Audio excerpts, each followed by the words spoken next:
जना अस्पताल लाहौर में 6 साला बच्ची मुर्दा हालत में लाई गई। बच्ची के जिस्म पर तशद्दुद के निशानात सामने आए हैं। पुलिस ने बच्ची को अस्पताल लाने वाले बाप और सौतेली मां को हिरासत में ले लिया है। मजीद जानते हैं डॉन न्यूज़ के नुमाइंदे ताहिर नसीर से।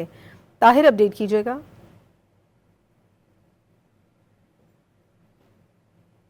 वसीम रियाज, नुमाइंदा डॉन न्यूज़ हमारे साथ मौजूद है, उनसे बात करेंगे। वसीम, क्या मामला है, अपडेट कीजिएगा। जी देखेंगे,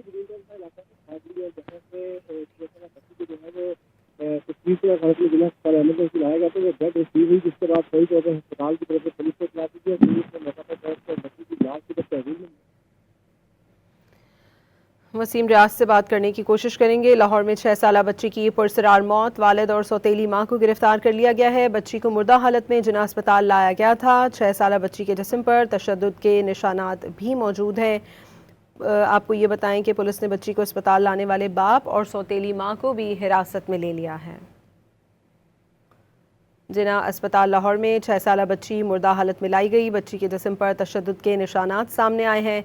पुलिस ने बच्ची को अस्पताल लाने वाले बाप और सौतेली मां को हिरासत में ले लिया है।